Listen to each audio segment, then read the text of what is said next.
السلام علیکم ورحمۃ اللہ وبرکاتہ۔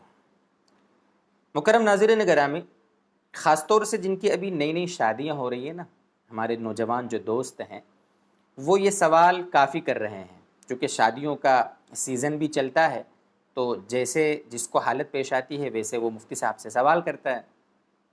یہاں پر کافی سوال یہ آئے کہ مفتی صاحب صحبت کرتے وقت کیا کیا چیزیں ناپاک ہوتی ہیں، یہ ہمیں سمجھا دیجئے۔ جیسے وہاں گادی ہے، کمبل ہے، یا ہمارے جو کپڑے ہیں وغیرہ وغیرہ، صحبت کی وجہ سے کیا کیا چیزیں ناپاک ہو جاتی ہیں۔ تو آج انشاءاللہ تھوڑا اوپنلی اس کو سمجھانا ہم آپ کے سامنے چاہیں گے۔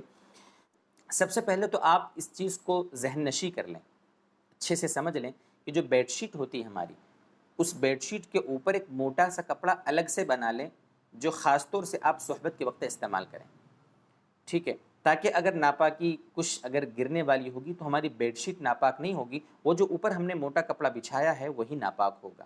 پھر اس کپڑے کو 2-4 دن میں پھر دھو لیا کریں، یہ ہے بہتر طریقہ، پہلی بات۔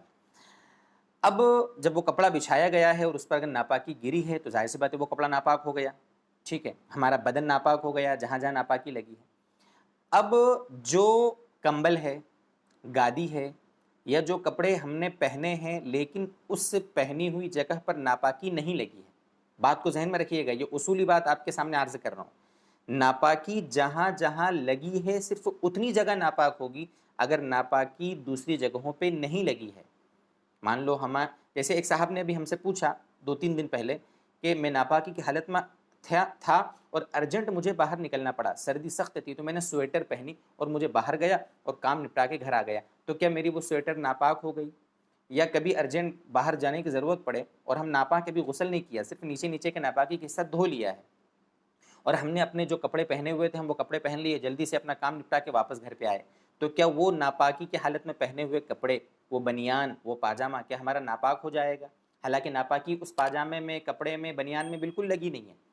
تو دوستو بزرگوں، اصولی بات یہ ذہن میں رکھیں کہ اگر ناپاکی نہیں لگی ہے، ہم کو غالب گمان ہے، یقین ہے، تو ایسی صورت میں ہمارے وہ سارے کپڑے جہاں ناپاکی نہیں لگی ہے بالکل پاک رہیں گے۔ ہم غسل کرنے کے بعد ان کپڑوں کو پہن کر باقاعدہ نماز پڑھ سکتے ہیں، جہاں چاہیں وہاں جا سکتے ہیں، کوئی حرج نہیں ہے۔ اس کو اچھے سے سمجھ لیں، وہ گادی، وہ بستر، وہ تکیہ، وہ کمبل، وہ بیڈ شیٹ، وہ لنگی، وہ کپڑے، وہ سویٹر، جتنی بھی چیزیں ہیں اگر ناپاکی نہیں لگی ہے تو وہ ناپاک بالکل بھی نہیں ہوگی۔